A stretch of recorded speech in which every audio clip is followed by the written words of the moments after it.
Ako po si Lita Naabot, isang higaunon, leader ng mga kababaihan, isang asawa't ina at isang hinabol weaver. Ang lauyong at sima ang tama na diyayawan ni. Ang paghahabi at papel ng mga kababaihan sa pagpapanatili ng kalikasan ay magkaugnay at iisa. Gayon din sa kultura na ang paghahabi ay tradisyon na gawain. Binibigyan namin ng halaga ang kalikasan, ang kagubatan at ang aming kultura.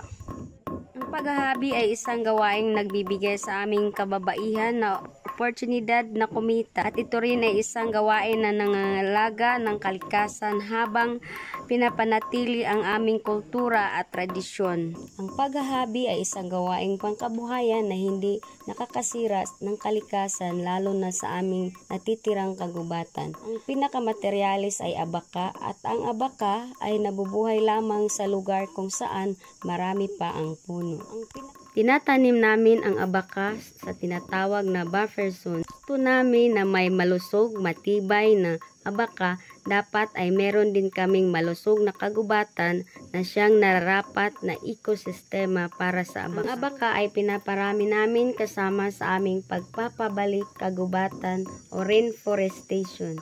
Ikalawa, ang aming mga native na variety na abaka ay hindi ginagamitan ng pestisidyo kung kaya hindi nakakasira sa aming mga sapa at lupa.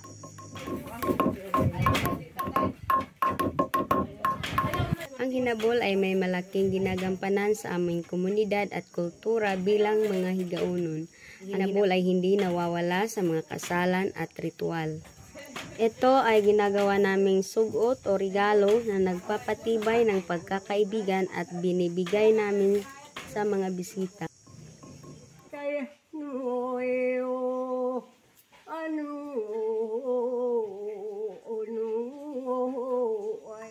Habang kaming mga kababaihan ay nagsisikap, naghahabi upang matugunan ang pangangailangan ng aming pamilya, ay pinapatuloy namin ang aming kultura. Ang paghahabi ay nagbibigay rin sa aming mga kababaihan ng panahon na mapag-isa. At ang panahon na ito ay nagsisilbing therapy dahil ito ay nagpapakalma sa aming mga isipan. Habang naghahabi, kaming mga kababaihan ay umaasa na itong ginagawa namin ay magbibigay ng extra income. At dahil dito, napapanatag ang aming kalooban. Ang paghahabi ay nagbibigay sa aming mga kababaihan pagpahalaga sa sarili, oportunidad na maging malikhain, produktibo, oportunidad na kumita, oportunidad na maipatuloy ang aming kultura, at oportunidad na mapag-isa at mapanatag ang aming mga iniisip.